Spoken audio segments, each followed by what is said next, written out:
folks. It is Friday the 5th of May. Really glad to be at the plot today. It's been a really stressful week. Very close family member in hospital for a while. So lots to do, and I've been really missing just being up here. So it's nice to be here now. I'm starting off in the shed because it is, as you can see, beautifully blustery. It's really nice. Really nice blustery day. So, but to tell you what we need some blooming rain. I don't remember when we last had proper rain for more than an hour or so. But yeah, we really need it. So I'm going to venture out now. Rue is doing her experiments as she does. We've still not got to do this because, as I said, we haven't been up here as much as we'd like. These frames obviously still need the strut across the bottom to hold them firm, and I need to finish tying in the bean poles. There's no stopping the potatoes now. Earthed up into their mounds, some of these ones have anyway, and they're off. The ones in the middle here still haven't, so we haven't finished earthing those up. And these ones here, these were the very first row to go in, and the ones on this end are only just appearing, but this was the rock solid ground. It is so hard.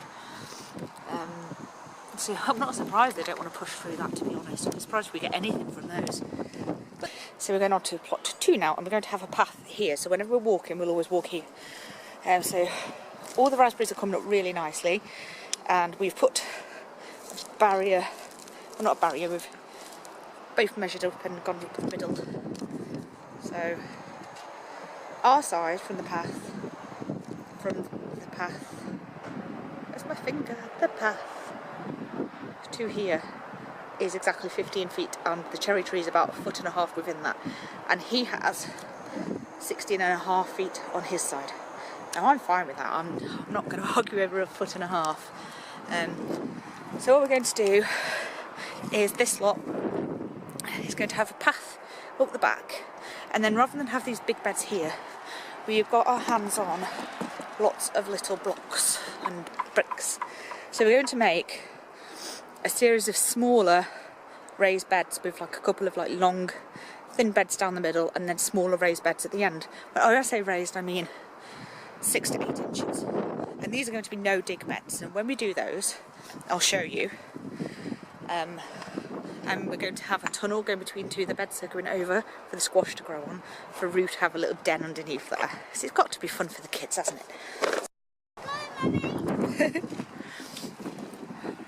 Don't spread it around too much.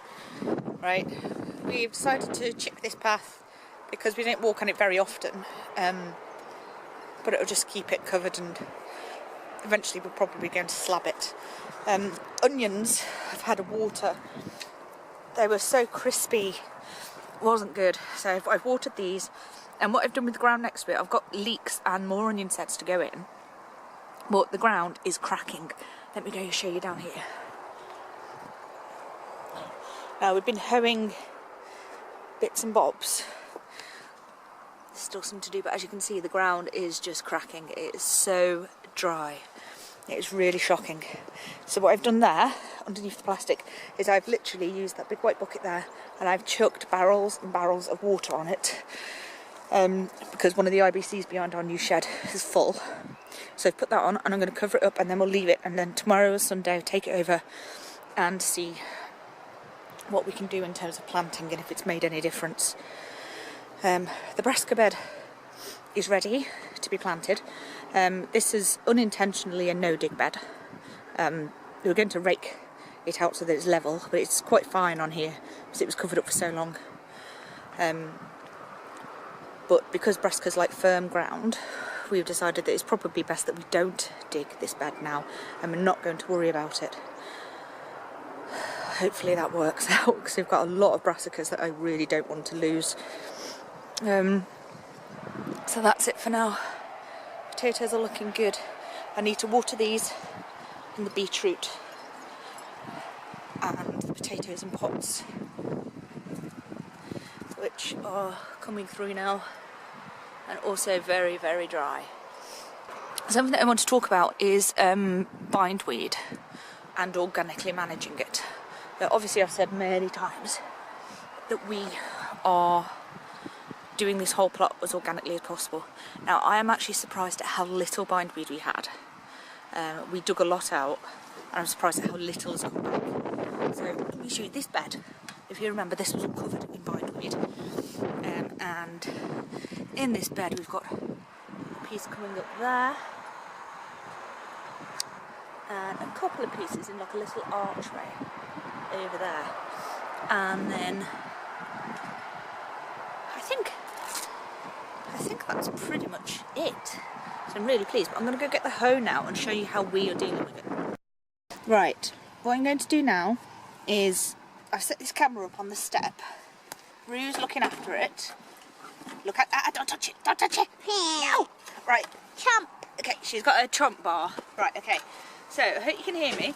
And what I'm going to do is this is how we are going to manage our bindweed. Simply get a good hoe. Know which are your plants and which are your weeds. That's something that you will just learn over time.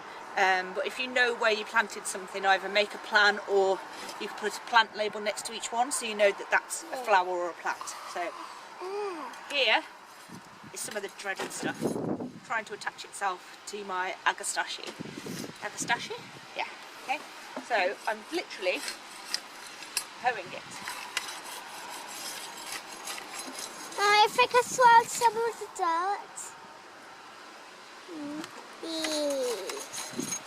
So I'm hoeing the bed.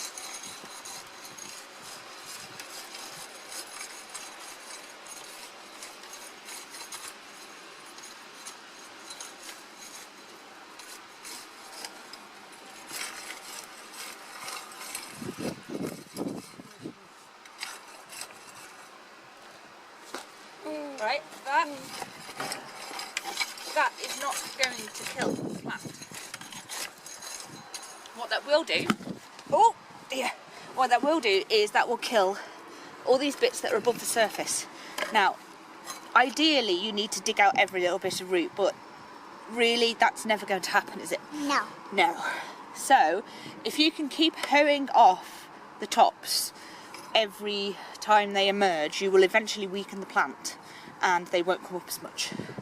So what we do over the whole plot is every time we see something pop up, we chop its head off. What do we do? Chop its head off! And that is keeping it under good enough control at the moment. It's really lovely at the moment. It's blustery, hope you're not catching too much of that wind. But it's really peaceful. We're the only ones here again. I say that every time, don't I? It's really peaceful. Oh, there was something I wanted to ask. Now, I think a few of you have ponds on your site. Now, our pond is... one, it's tiny, and you can see there's this metal box, plastic box that's sunk into the ground. Oh, don't go. What I've been doing is taking the duckweed, I think it's called, putting it onto these pieces of wood, letting anything crawl back in, and then tipping it out. But I don't seem to be getting anywhere. I've been done that a few times, and there doesn't seem to be any life in here whatsoever. So, has anybody got any top tips on renovating a little pond? We want to put a bigger one in, about 2 metres ideally, or 1.5 metres, but for now we want to make sure that anything that is either alive in there or wants to live in there can. So any advice on renovating a little pond would be really appreciated. Bye. See you soon. Oh, Rue lost a tooth. Look, look. First tooth. That was on Monday when we were in hospital, wasn't it? Come on. Right, okay. From our Ophelia's garden allotment. Until next time. Bye-bye.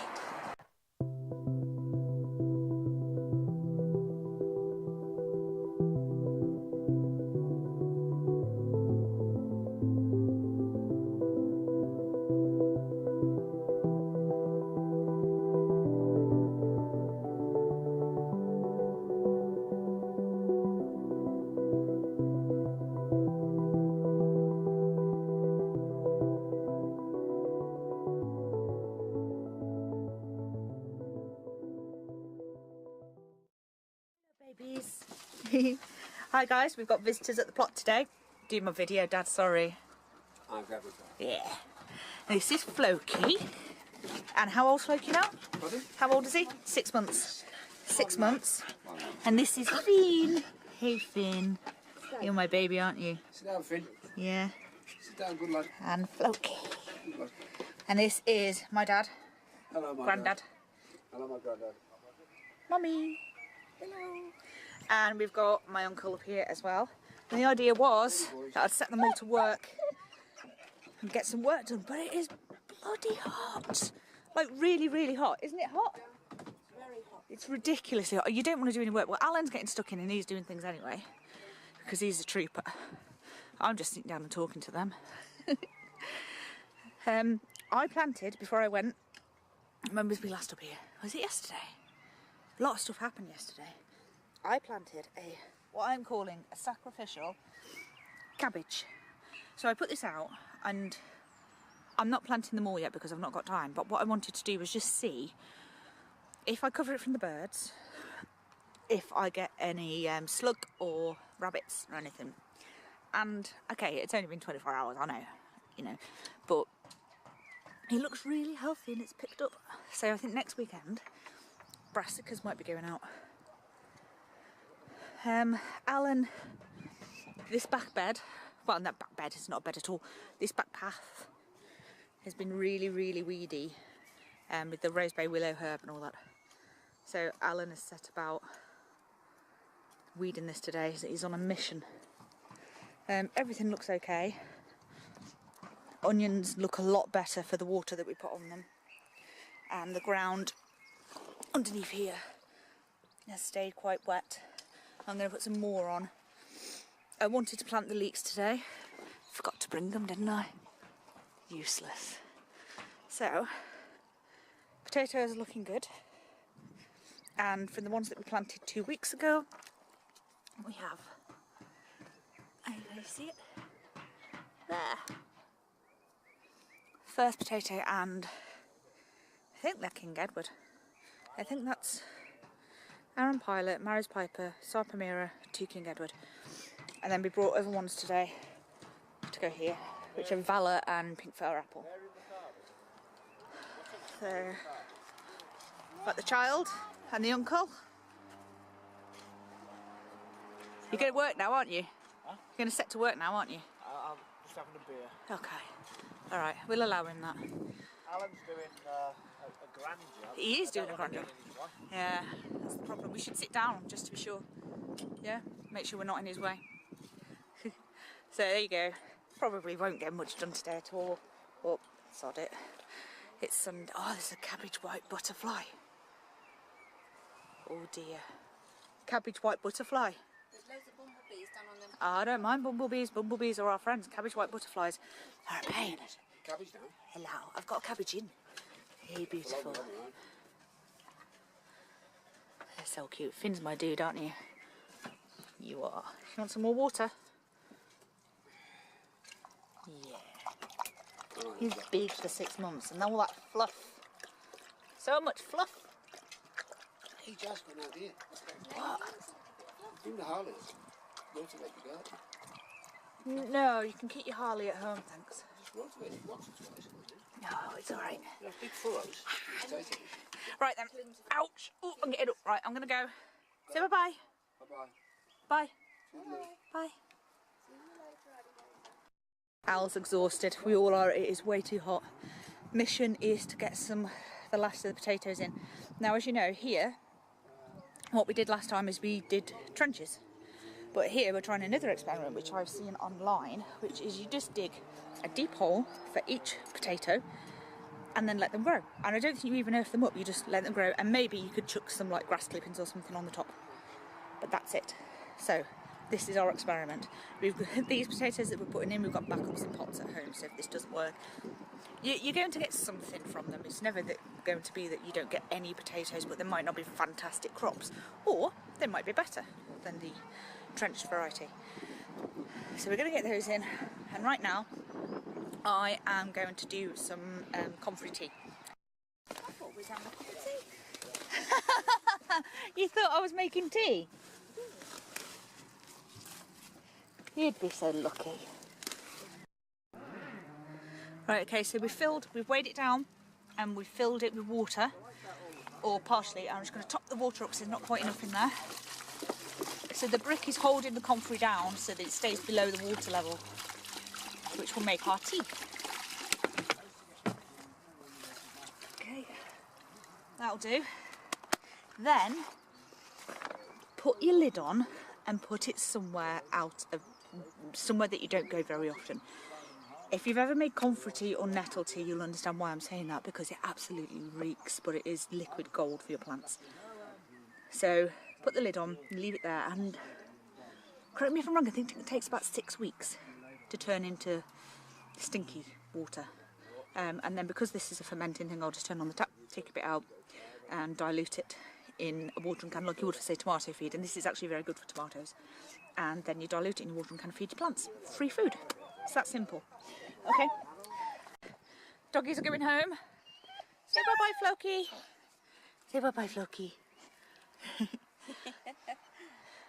So they're going home now.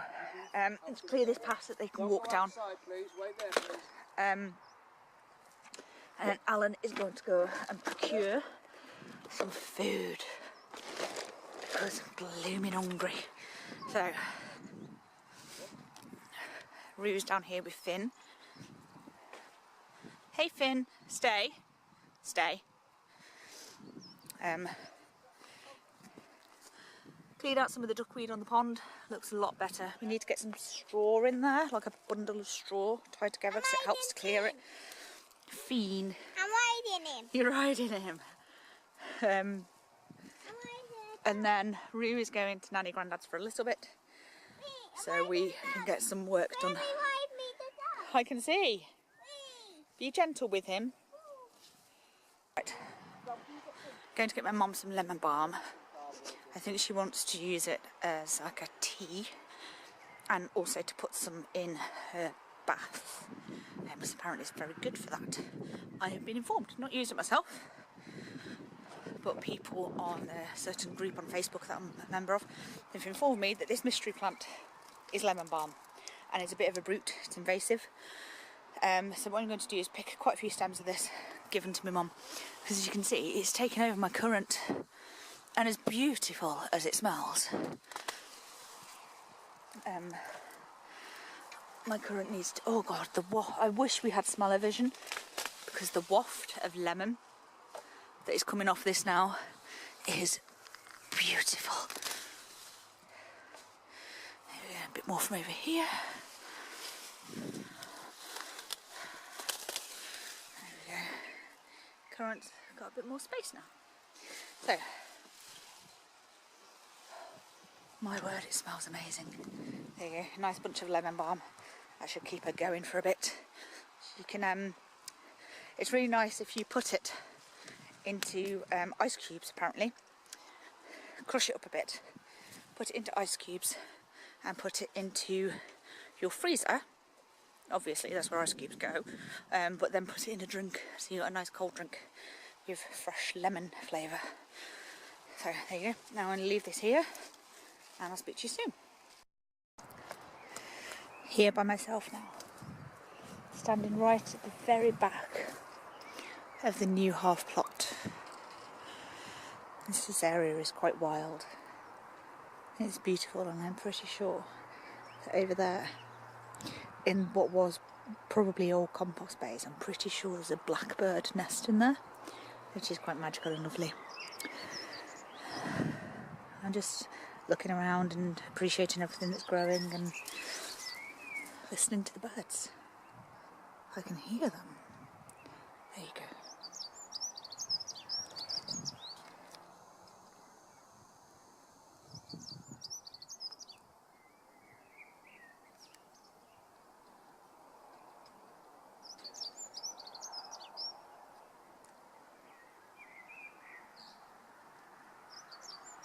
You hear them having their conversation?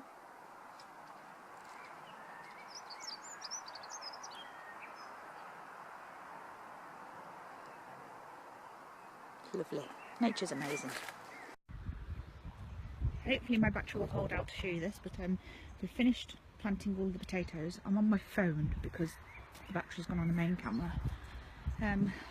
I've put the struts across the bottoms of the pea frames and direct sown peas on this side and this side. They're early onward peas. Through the middle I've also sown a row of little gem lettuce on this one, and on this one I've sifted all the ground with the whirligig thing that I got and then I've sown a row of parsnips. I've watered everything because we might not be able to get up here for a few days, and I've also direct sown a few runner beans, because although I'm growing them at home, I want to do a little bit of experiment to see if I can actually direct sow here and how bad the slug problem is. So I've put 2 beans per pole. We'll see how that goes.